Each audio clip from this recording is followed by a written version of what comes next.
বছর জুড়েই আমরা যে ফোন নিয়ে আলোচনায় মেতে থাকি না কেন, আমাদের দেশে ইভেন বিশ্বব্যাপী কিন্তু সব থেকে বেশি বিক্রি হওয়া ফোন থাকে স্যামসাং এর এ সিরিজের ফোন। এবং এই এ সিরিজের ফোনগুলো কিন্তু তাদের মিড রেঞ্জের ফোন। তবে একটা উইয়ার্ড ব্যাপার দেখেন, এই এ সিরিজের ফোনগুলোতেও কিন্তু রেঞ্জ আছে, যেমন লোয়ার মিড রেঞ্জ আছে, মিড রেঞ্জ আছে এবং হায়ার মিড রেঞ্জ আছে। তো আজকে মিড রেঞ্জ ফোনটা নিয়ে কথা বলতে যাচ্ছি, অর্থাৎ গত বছরের যে A35 ছিল সেটার সাকসেসর A36 ফোনটাকে নিয়ে কথা বলতে যাচ্ছি। এবং এই ফোনটা কিন্তু এবছর একটু স্পেশাল হতে যাচ্ছে, বিকজ এখানে তারা for the very first time স্ন্যাপড্রাগনের একটা প্রসেসর ব্যবহার করছে। সো এবার এটা আসলে বাংলাদেশের সেরা একটা মিড রেঞ্জের ফোন হতে যাচ্ছে কিনা বা আমজনতার ফোন হতে যাচ্ছে কিনা বিস্তারিত জানতে পারবেন আজকের ভিডিওতে। A36 এর বর্তমানে বাজার মূল্য চলতেছে অ্যারাউন্ড 36 থেকে 36,500 টাকায়। যখন রিলিজ হয়েছিল তখন আরো একটু দাম বেশি ছিল, এটা আরো কমবে যখন আপনারা ভিডিও দেখতেছেন। হয়তো যদি 1 মাস বা 15 দিন 20 দিন পরের ভিডিও দেখেন তখন আরো দাম কমে যেতে পারে। তো এখন কিন্তু এই ফোনটা আপনারা এমকে মোবাইল পয়েন্টে পাবেন। শুধুমাত্র এই ফোন না, যে কোনো ব্র্যান্ড নিউ ফোন অথবা পুরাতন ফোন যদি কিনতে চান বা আপনার হাতের ফোন যদি এক্সচেঞ্জ করতে চান তাহলে কিন্তু এমকে মোবাইল পয়েন্টে কন্ট্যাক্ট করতে পারেন। বসুন্ধরা সিটিতে তাদের শোরুম আছে,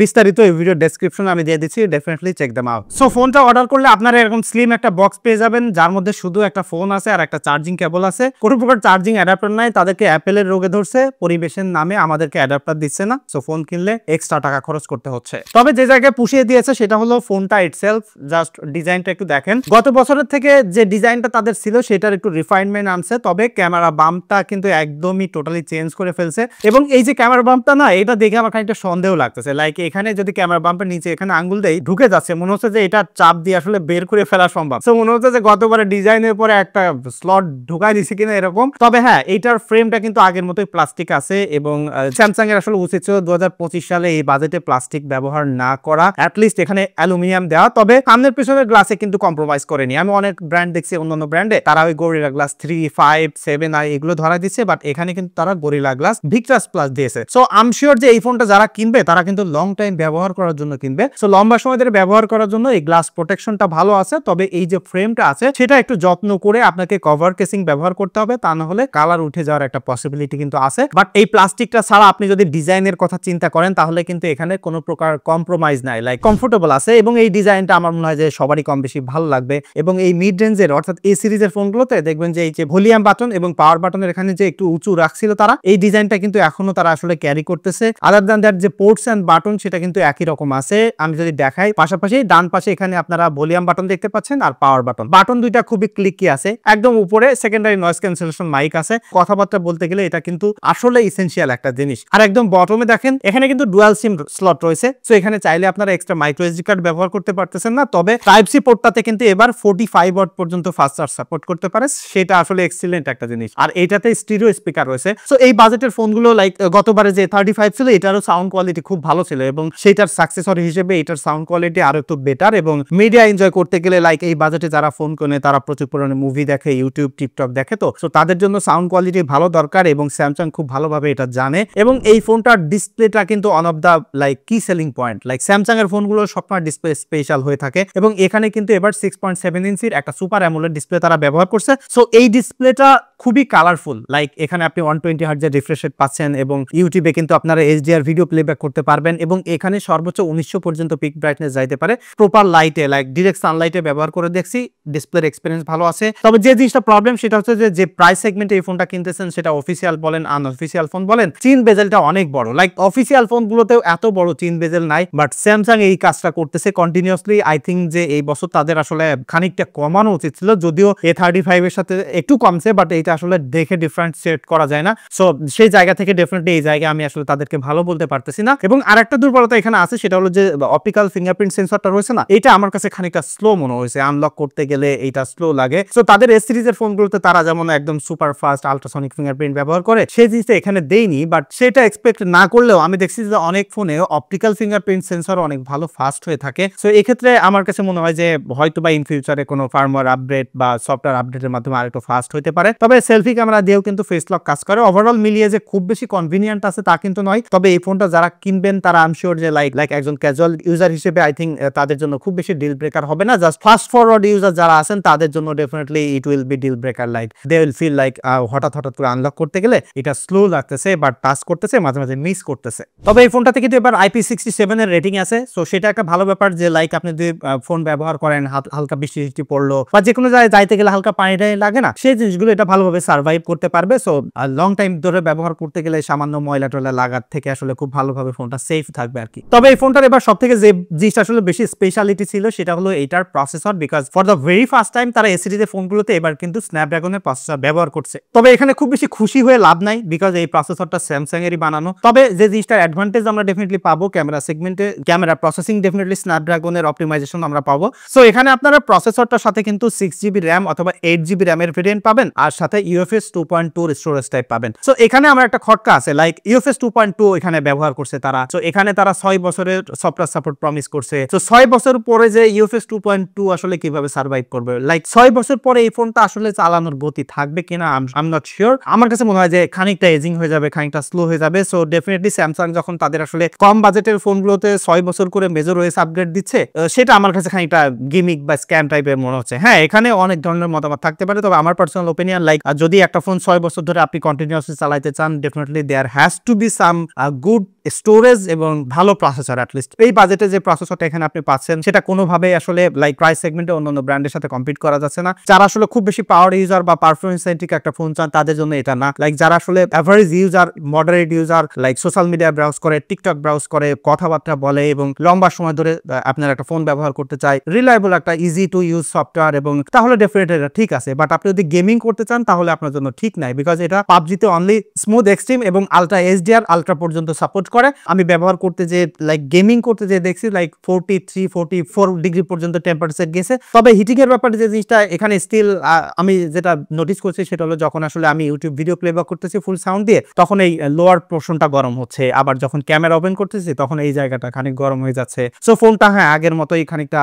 গরমই আছে। তবে এই মুহূর্তে যদি আপনি লাইক গেমিং ছাড়া নর্মালি ব্যবহার করেন, যেমনটা বললাম যে হেভি ইউজার না, সব ধরনের অপটিমাইজেশন সফটওয়্যারের সাথে সাথে এখানে আপনি One UI 7 পাচ্ছেন। সো One UI 7 কিন্তু খানিকটা চেঞ্জেস আনছে ভিজুয়ালি, লাইক চার্জের অ্যানিমেশন, তারপরে এখানে কিন্তু এআইটাও খানিক চেঞ্জ হয়েছে। লাইক এখানে আপনি এআই ফিচার পাচ্ছেন, circle to search, magic eraser পাচ্ছেন, লাইক ইমেজের ভিতর থেকে বিভিন্ন object eraser. So object eraser আমি পাশাপাশি আসলে ফ্ল্যাগশিপ ফোনের সাথে কম্পেয়ার করে দেখছি, এটা অত পারফেক্টলি কাজ করে না। আবার যখন বেশি লাইক অনেক বেশি জায়গা আসলে রিমুভ করতে হয় তখন অটোমেটিক এটা ফটোস অ্যাপ থেকে বের করে দেয়। তবে আরেকটা জিনিস হচ্ছে যে এটা পাওয়ার বাটনে ক্লিক করলে আপনি ইনস্ট্যান্টলি কিন্তু গুগল জামিনায় পাচ্ছেন বিক্সবির বদলে। সো সেটা আমার কাছে খুবই হেল্পফুল লাগছে। লাইক আমি বিক্সবিকে দারুণভাবে হেট করি, আমি নিজেও একটা স্যামসাং এর ফোন ব্যবহার করি, এটা দেখতে পাচ্ছেন। সো এটা বিক্সবি ভাই খুবই ড্যাম লাইক আমার কাছে খুবই ফালতু লাগছে। এটার একটা কম্পারিজন ভিডিও আমি আনতে যাচ্ছি, লাইক অ্যাপেলের সিরি, বিক্সবি এবং গুগলের জামিনাই। সো সেটা কে কে দেখতে চান ডেফিনেটলি সেটা কমেন্ট করে জানাতে পারেন, এটা ভেরি সুন আনবো, আই হোপ যদি আপনাদের রেসপন্স থাকে।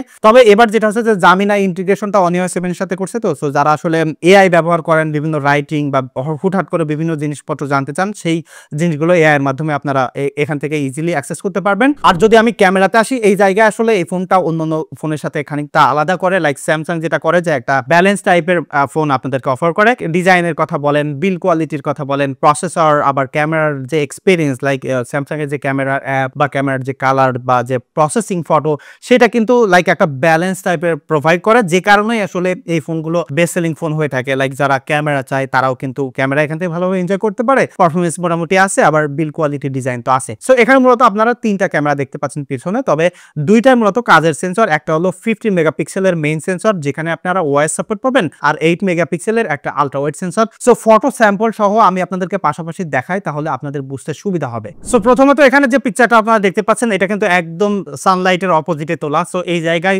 দেখেন খুব ভালোভাবে আসলে এক্সপোজার মেইনটেইন করতে পারছে, লাইক সানটাকেও ভালোভাবে ডাউন করতে পারছে, আর ফেসের যে এক্সপোজার সেটাও ভালোভাবে মেইনটেইন করতে পারছে। তবে এখানে যে জিনিসটা হলো যে হিউম্যান সাবজেক্টটা যখন জুম করে দেখা হয় তখন দেখা যায় যে ফেসটা ওভার শার্প করে ফেলছে, সেটা মেইন সেন্সরের বেলায়ও কিন্তু একই অবস্থা। তবে যখন আপনি আসলে জুম করে না দেখতেছেন দেখেন লাইক এই ফটোটা যখন সোশ্যাল মিডিয়াতে আপলোড দিবেন তখন কিন্তু নাইসলি এটা রিপ্রেজেন্ট করবে, দেখতে ভালো লাগবে আর কি। সো পরের পিকচারটা একটু আপনাদেরকে দেখাই। এইটা যেটা দেখতে পাচ্ছেন এটা একটু কন্ট্রাস্টি লাইটে আছে, লাইক আপনার যে ফেসটা আছে না, ফেসে খুব বেশি আসলে লাইট পড়েনি, একদম চোখের নিচে এখানে খানিকটা শ্যাডো কাস্ট করছে। সো এখানে দেখলে বুঝতে পারতেছেন যে ছবিটা আসলে খানিকটা ডাল করছে, এবং স্যামসাং এই জিনিসটা করে যে একটু কন্ট্রাস্টি লাইট হলে ছবিটা একটু ডাল করে ফেলে, কালারটা হোয়াইট ব্যালেন্সটা আসলে ঠিকঠাক নাই। লাইক রিয়েল লাইফে চোখে দেখে এতটা আসলে এরকম লাইক সায়ান বা মেজেন্টা টাইপের দেখা যায়নি। তবে এখানে দেখেন যে ফেসের ব্যাপারটা, যে চোখের নিচের ডিটেইলটা আসলে খুব বেশি ভালোভাবে আসলে মেইনটেইন করতে পারেনি। সো খুবই পারফেক্টলি যে বেসটাকে প্রায়োরিটি দেওয়া সেটা এখানে আসলে ভালোভাবে করতে পারেনি, সেটা মেইন সেন্সর বা আলট্রা ওয়াইড সেন্সর কোনোটাই না। তবে পরের যে ছবিটা আপনারা দেখতে পাচ্ছেন নাইট মুডে, এখানে দুইটা ছবি খুব ভালোভাবে এক্সপোজার মেইনটেইন করতে পারছে। আপনারা যদি দোকানের সাইনটা দেখেন, আবার ওই দূরের বিল্ডিং এর লাইট দেখেন, সব জায়গায় খুব ভালোভাবে এক্সপোজার ডাউন করতে পারছে। রাতের বেলা যেটা হচ্ছে যে আলট্রা ওয়াইডের সেন্সর যেটা 8 মেগাপিক্সেলের, এইটার খানিকটা ডিটেইল মিস করে। লাইক আলট্রা ওয়াইডের সেন্সরটা আমি চাইছিলাম যে A35 থেকে 36 এ এসে এটা একটু ইমপ্রুভ করুক, অ্যাটলিস্ট তারা যেন আর একটু বেশি মেগাপিক্সেলের বা একটু ডিটেইল বেশি থাকে এরকম একটা সেন্সর তারা ব্যবহার করুক। সো সেটা এখানে করেনি। সো সেই হিসেবে আসলে অ্যাজ এক্সপেক্টেড লাইক একটা 8 মেগাপিক্সেলের সেন্সর থেকে যেমনটা এক্সপেক্ট করা যায়। পরে যে নাইট মুডের ছবিটা আপনারা দেখতে পাচ্ছেন, এটা দেখলে আরো ক্লিয়ার হবেন। দেখেন আলট্রা ওয়াইডে কত বেশি নয়েজ প্রডিউস করছে, এটা আরো বেশি লো লাইটে ছিল। সো এখানে একটু রেইনি সিজন ছিল, লাইক একটু বৃষ্টি হচ্ছিল, তো সেই জায়গায় এক্সপোজার মেইনটেইন করতে পারলেও অনেক নয়েজ প্রডিউস করছে। বাট মেইন সেন্সর যে পিকচারটা দেখতে পাচ্ছেন সেটা কিন্তু 2x ডিজিটালি জুম করে আমি তুলছি। সো 2x এও ভালো ডিটেইলও আছে, এখানে কিন্তু নয়েজও খুব বেশি নাই। লাইক মেইন সেন্সরটা কিন্তু দারুণ ফটোগ্রাফির এক্সপেরিয়েন্স আপনাকে দিচ্ছে। এবং পরের যে ছবিটা এখানে দেখতে পাচ্ছেন এটা কিন্তু একদম প্রপার লাইটে তোলা। সো এখানে দেখলে আপনারা দেখতে পাচ্ছেন দুইটা ছবি কিন্তু খুবই সুন্দর আছে, লাইক কালারফুল আছে। স্যামসাং যেমনটা করে থাকে, একটু ব্যালেন্স টাইপের পিকচার অফার করে, ডিটেইলও কিন্তু খুব ভালোভাবে প্রডিউস করছে। এবং পরের যে লো লাইটের ছবিটা দেখতে পাচ্ছেন, এখানে দেখলে আপনারা বুঝতে পারতেছেন সেম জায়গাটা এখানেও কিন্তু আসলে আলট্রা ওয়াইড সেন্সরটাতে একটু নয়েজ কম থাকলেও ডিটেইল অনেক কম আছে। তবে মেইন সেন্সরটা কিন্তু ডিজিটালি জুম করেও খুব পারফেক্টলি খুব ভালো ছবি দিতে পারতেছে। এবং পরের ছবিটা দেখলে বুঝতে পারবেন একটা পারফেক্ট লাইটিং কন্ডিশনের ছবিটা তোলা। এবং এই ছবিটাই যে ফেসের টেক্সচারটা আপনারা দেখেন, লাইক মনে হচ্ছে ছবিটা এডিট করে কালারফুল করা। লাইক যারা আসলে এই ফোন কিনবে তারা তো অত বেশি এক্সপার্ট হবে না, তো তারা কিন্তু একদম এডিটেড টাইপের একটা পিকচার পেয়ে যাচ্ছেন, যেটা আসলে লাইক স্যামসাং এর যেটা আসলে স্পেশালিটি। এবং আমি পোর্ট্রেট সেগমেন্টে যাই, পোর্ট্রেটে যে জিনিসটা করছে সেটা হলো মেইন সেন্সর দিয়ে আপনারা পোর্ট্রেট তুলতে পারতেছেন। তো এখানে কোনো প্রকার ডিজিটাল জুম তারা অ্যাড করেনি। অনেক কম দামের অফিসিয়াল ফোনগুলোতে এবার 2x এর ডিজিটালি জুম করার ক্যাপাবিলিটি দিচ্ছে। সো 2025 সালে এসে এই জিনিসটা আসলে মানতে পার্সোনালি আমি এটা চাই না, মানে এটা কোনোভাবে মানতে চাই না যে এই কাজটা করলো। এবং আমি ভাবছিলাম যে আর যাই হোক স্যামসাং এবার তাদের যে পোর্ট্রেটের জায়গায় তারা আসলে ডিজিটালি জুম করে ক্যাপাবিলিটি দিবে, সেটা দেয়নি। সো সেই হিসেবে অলওয়েজ পোর্ট্রেট তুলতে গেলে আপনি ফোকাল লেন্থের একটা ইস্যুস দেখতে পারতেছেন। বাট যে পোর্ট্রেটটা এখানে প্রথমে দেখতে পাচ্ছেন সেটা কিন্তু খুব পারফেক্ট লাইটিং কন্ডিশনে তোলা, এবং এজ ডিটেকশন কিন্তু দারুণ আছে। লাইক স্যামসাং এর ক্ষেত্রে যেমন আমরা এক্সপেক্ট করি দারুণ স্মার্ট এজ ডিটেকশন থাকবে, কালারফুল ছবি হইতে হবে, ব্যাকগ্রাউন্ডের বোকেটা দারুণ হবে, সেটা কিন্তু ভাই ডেফিনেটলি এখানে আছে। পরে যে পোর্ট্রেটটা দেখেন এটা কিন্তু একদম প্রপার লাইটে তোলা। সো এখানে portrait age detection everything looks very perfect. তবে যেটা হচ্ছে যে ভাই পোর্ট্রেট ছবি তুলতে গেলে সবসময় একটা টাইট ফোকাল লেন্থ দরকার, সেটা আপনি অলওয়েজ এই ফোনটাতে মিস করবেন। এই ছবিটাও দেখেন কন্ট্রাস্টি লাইটে আছে, একদম সানলাইটের বিপরীতেও আছে, একদম ওয়েল এক্সপোজার মেইনটেইন করতে পারতেছে, ডিটেইলও ভালো আছে। লাইক ফটোগ্রাফিতে মানে নর্মাল ফটোগ্রাফিতে যেমন একটু ডিটেইল লস থাকে, সেই জায়গাটা খুব পোর্ট্রেটে ভালোভাবে মেইনটেইন করতে পারছে। লাইক স্ন্যাপড্রাগনের প্রসেসরের একটা ভালো মানে আমি আসলে বিশেষত এখানে দেখতে পাচ্ছি, যেটা ছবির কালার বা ছবির ডিটেইল দেখে আমার আসলে পার্সোনালি ভালো লাগতেছে। বিশেষ করে পোর্ট্রেটটা খুবই অ্যামেজিং আছে। এটা একটা লো লাইটের পোর্ট্রেট তোলা, এখানেও খুব ভালোভাবে লাইটটা হ্যান্ডেল করতে পারছে, এবং শ্যাডোতে তেমন নয়েজ আপনি দেখবেনই না। সো পোর্ট্রেটের সেগমেন্টে এটা দুর্দান্ত হয়েছে। পরের পোর্ট্রেটটা আপনারা দেখেন, দেখলে বুঝতে পারবেন লাইক এই ফোনটা পোর্ট্রেটটা খুবই দারুণ হয়েছে। Like age detection, background blur সবকিছু পারফেক্ট আছে। যেটা দুর্বলতা সেটা হলো আপনি টাইট ফোকাল লেন্থটা পাচ্ছেন না। এবার একটু সেলফি ক্যামেরাতে আসি। এখানে কিন্তু আপনারা 12 মেগাপিক্সেল একটা সেলফি ক্যামেরা পাচ্ছেন। সো সেলফি ক্যামেরাটা যেটা হচ্ছে, প্রথমত আমি লো লাইট একটা সেলফি আপনাদেরকে দেখাই। এই ছবিটা আপনারা জুম করে না দেখলে বুঝতে পারবেন এটা খুবই পারফেক্ট একটা সেলফি ক্যামেরা মনে হচ্ছে। বাট যখন আপনি জুম করবেন তখন দেখবেন যে ফেসে কোনো প্রকার ডিটেইল নাই, একদম পুরো সফট হয়ে গেছে, এবং নর্মাল ছবিটায় প্রচুর নয়েজ গেইন করছে।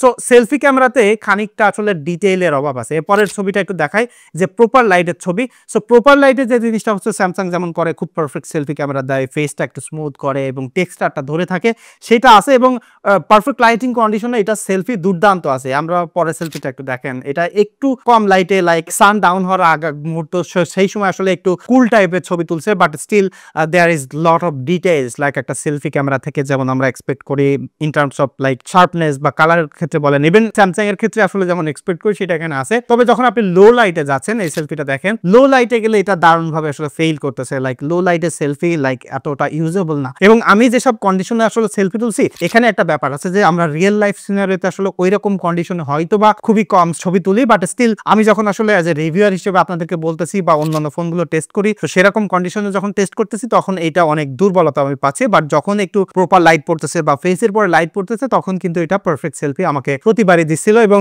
একদম সর্বশেষ সেলফিটা এখানে আপনাদেরকে একটু দেখা, এখানে দেখলে আপনারা বুঝতে পারবেন একদম পারফেক্টলি আসলে ডিটেইল দিতে পারছে এবং কালারটাও খুব দারুণ আছে, লাইক রেডি টু আপলোডের মতো। তো যেটা বললাম যে সেলফি সেগমেন্টে আপনি একদম লো লাইটে ভালোভাবে আসলে ডিটেইল এটাতে পাবেন না, তবে ভিডিও কলিং এর এক্সপেরিয়েন্স লাইক কথাবার্তা বলতে গেলে এটার এক্সপেরিয়েন্স ভালো আছে। সো ওভারঅল মিলিয়ে আমার কাছে মনে হয় যে এক্সট্রিম লো লাইট বাদে আপনার এটার সেলফি ক্যামেরাটা ভালো লাগবে। এবং ভিডিওতে আসি, ভিডিওতে আমি সব থেকে বড় যে জিনিসটা এবার এক্সপেক্ট করছিলাম যে যখন আসলে কন্টিনিউয়াসলি জুম করে করে ভিডিও করব সেখানে যেন লেন্স শিফটিং করলে ভিডিও কেটে না যায় বা আসলে ডিলেটা না হয়, লাইক তাদের এস সিরিজের ফোনগুলোতে যেমন সিমলেসলি লেন্স শিফটিং হয় সেটা কিন্তু এখানে দেয়নি। সো স্টিল যখন আপনি এটা দিয়ে ফুল এইচডি ভিডিও করবেন লেন্স শিফট করে করে তখন কিন্তু কেটে কেটে যাবে। তবে যখন এটা দিয়ে আপনি 4K ভিডিও করবেন সেটাতে দারুণ মজা পাবেন। লাইক ফুল এইচডি ভিডিওতে অনেক ডিটেইল কম থাকে এবং ডিটেইল আসলে লাইক লিটারালি যখন একটু ডিজিটাল জুম করবেন একদম পিক্সেলেটেড মনে হয়। তবে 4K ভিডিওটা ভাই একদম মানে পারফেক্ট, পুরো মাখনের মতো। লাইক মেইন সেন্সর দিয়ে আপনি 4K ভিডিও সর্বোচ্চ 4K 30 fps পর্যন্ত করতে পারবেন। সো 30 fps এর ভিডিওটা খুবই পারফেক্টলি ডিটেইল আমাকে দিয়েছে এবং কালারফুল, লাইক ভিডিওটা একটু দেখেন সুন্দর স্টেবল আছে কারণ মেইন সেন্সরটাতে ওয়াইস আছে। এবং সেলফির ক্ষেত্রে একই জিনিস, সেলফিতে যখন 4K তে আপনি ভিডিও করবেন ভেরি কালারফুল এবং ফোকাল লেন্থটা ওয়াইড আছে, স্টেবিলিটিও আছে। 4K ভিডিওতে আমি এটা একদম পুরো খাপে খাপ পেয়েছি, ভিডিওর এক্সপেরিয়েন্স দারুণ আছে। তবে যখন আপনি কন্টিনিউয়াসলি জুম করে ভিডিও করবেন, ফুল এইচডি ভিডিও করবেন তখন আপনার কাছে এটা খুবই জঘন্য মনে হবে ভাই, বলতেও খারাপ লাগতেছে বাট স্টিল ইটস ট্রু আর কি। সো ফাইনালি আসতে চাই এটার ব্যাটারিতে, এখানে কিন্তু 5000 mAh একটা ব্যাটারি ব্যবহার করা হয়েছে যেটাতে আপনারা এবার সর্বোচ্চ 45 ওয়াট পর্যন্ত ফাস্ট চার্জ করতে পারবেন। সো সেটা দারুণ একটা ইমপ্লিমেন্টেশন ছিল এবার, কারণ ফাস্ট চার্জ করাটা আসলে আমাদের জন্য এসেনশিয়াল হয়ে গেছে, অত বেশি সময় আমাদের কাছে নাই। আর সর্বোচ্চ আমি এটা সুপার হেভি ইউজ করে 6 ঘন্টা স্ক্রিন অন টাইম পেয়েছি। সো আপনারা ব্যবহার করতে গেলে লাইক 6-7 ঘন্টা 8 ঘন্টা করে পাবেন, ব্যাটারি ব্যাকআপ নিয়ে ইস্যুস হবে না। ইভেন এখন আসলে কোনো ফোনে ব্যাটারি ব্যাকআপ নিয়ে আসলে সমস্যা নাই, লাইক যে ফোনই কেনেন ব্যাটারি ব্যাকআপ দুর্দান্ত আছে। সো ফাইনালি যেটা হচ্ছে যে আদৌ এটা আসলে মিড রেঞ্জ কিং হতে পারলো কিনা। সো আপনি যদি ব্র্যান্ড ভ্যালুর কথা চিন্তা করেন, ক্যামেরার কথা চিন্তা করেন আর ওভারঅল পারফরমেন্সের কথা বলেন, আবার মেইনলি সফটওয়্যার সাপোর্টের কথা চিন্তা করেন, তাহলে এইটাকে বিট করার মতো অন্য ফোন নাই। বাট যদি স্পেসিফিক্যালি শুধু গেমিং এর কথা বলেন, লাইক অন্যান্য দিক দিয়ে বাদ দিয়ে, তাহলে কিন্তু অন্যান্য অনেক ফোন আছে। আবার যদি বলেন যে স্পেসিফিক্যালি আমার শুধু ক্যামেরাটা দরকার, অন্য কিছু যাই হোক না কেন, তাহলে কিন্তু আবার মোটরোলার ফোন আছে। So it's depend on you, like আপনি কোন টাইপের ফোন চান। বাট যদি আপনি একটা রিলায়েবল ফোন চান, লম্বা সময় ধরে ব্যবহার করতে চান, তাহলে কোনো সময় আসলে স্যামসাং এর উপরে অন্য কোনো ব্র্যান্ড ছিল না। So still it's there, Samsung এর জায়গাটা স্টিল ধরে আছে। সো ডেফিনেটলি এটা কিনতে পারেন, বেজার কোনো ইস্যুস নাই। আর এইটার একটা ফুল রিভিউ বা কম্প্যারিজন ভিডিও কিন্তু আসতে যাচ্ছে A35 এর সাথে। সো গতবারের থেকে এবার কতটুকু আপগ্রেড হলো সেটাও ডেফিনেটলি দেখতে পারেন। আর এই মুহূর্তে ফোন কিনতে চাইলে MK মোবাইল পয়েন্টে কন্ট্যাক্ট করতে পারেন। দেখা হচ্ছে পরবর্তী ভিডিওতে। ধন্যবাদ সবাইকে। এবার যাই এটার কম্প্যারিজনটা শেষ করতে।